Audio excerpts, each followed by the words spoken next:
Hi hello welcome to my channel SMS పక్కా middle class family అండి. అందరూ ఎలా ఉన్నారు? అందరూ బాగున్నారా?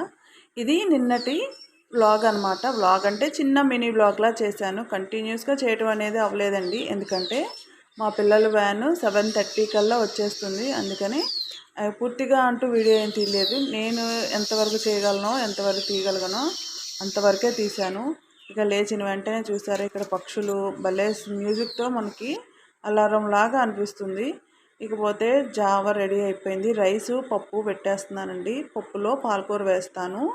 పాలకూర పప్పు రైసు అట్లా కుక్కర్లో పెట్టేస్తే కంప్లీట్గా అయిపోతుంది కదా. పూర్తి వీడియో తీయడానికైతే నాకు అవ్వలేదు.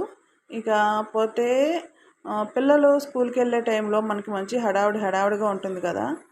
ఇక్కడ కుక్కర్ పెట్టేసాను కదా, దానిపైన అది చూసేసుకుంటుంది. ఇక టిఫిన్ విషయానికి వస్తే పెసరట్టు అండి. మినపట్టు వేసుకున్నంత స్పీడ్గా పెసరట్టు వేయటం నాకు అంత బాగా రాదండి. ఎందుకంటే ఇది ఎందుకనో నాకు మొదటి నుండి కూడా కొంచెం టిపికల్ విషయంలాగా అనిపిస్తుంది. ఎందుకంటే స్పీడ్గా రాదు, తొందరగా ఒక్కోసారి దోశే రాదండి నాకు. ఇక వీటికి కాంబినేషన్గా పల్లీ చట్నీ ఇంకా ఆవకాయ అనమాట. ఒకసారి ట్రై చేయండి, చాలా అంటే చాలా బాగుంటుంది. టిఫిన్ తిన్నామన్నా కంప్లీట్ అవ్వాలంటే టీ తాగాలి కదండి. టీ తాగకపోతే అసలు ఆ రోజే గడవదు కదా.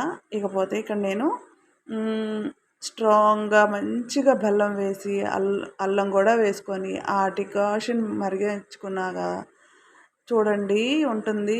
ఆ టీ కిక్కే వేరు కదా.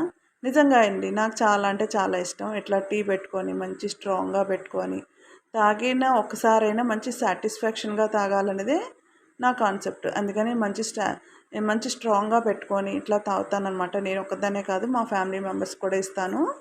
అయితే అందరినీ చూపించలేము కదండి. చూసారా, డికాషన్ అయితే మరిగిపోయింది. డికాషన్ మరిగిన వెంటనే అయితే నేను పాలు పోయినండి. ఇంకొక నిమిషం అట్లా మరగనిచ్చి అందులో పాలు పోస్తాను. పాలు పోసాక ఈ టీ పెట్టే ప్రాసెస్ మొత్తంలో నాకు డికాషన్ మరిగే విధానం బాగా నచ్చుద్దండి. తర్వాత పాలు పోసాక టీ డికాషన్ పాలు మొత్తం మిక్స్ అయ్యి పొంగు వస్తుంది చూడండి. అప్పుడు ఉండే కిక్కే వేరండి. ఆ వచ్చే పొంగుకి చాలా బాగా అనిపిస్తుంది. నాకైతే బాగా నచ్చుతుందండి. పొంగు వచ్చింది కదా అని చెప్పి వెంటనే నేను అసలు టీ కప్పులో కానీ గ్లాసులో కానీ అస్సలు పోయాను. అది పొంగు వచ్చిన తర్వాత కొంచెం సిమ్లో పెట్టి ఒక్క నిమిషం అట్లా జస్ట్ అలా మరగనిచ్చామంటే టీ టేస్టే మారిపోద్దండి. చాలా స్ట్రాంగ్గా రెడీ అయిపోద్ది. ఇక్కడ నేను వాయిస్ ఓవర్ చెప్పేటప్పుడు కుక్కలు అరుస్తున్నాయి, నాయిస్ వస్తుంది, ఇగ్నోర్ చేయండి. నచ్చితే లైక్ చేయండి, షేర్ చేయండి, సబ్స్క్రైబ్ చేసుకోవడం మర్చిపోకండి. ఇందుకే మీలో ఎంతమంది టీ లవర్స్ ఉన్నారు? కమెంట్ సెక్షన్లో కమెంట్ చేయండి. బాయ్.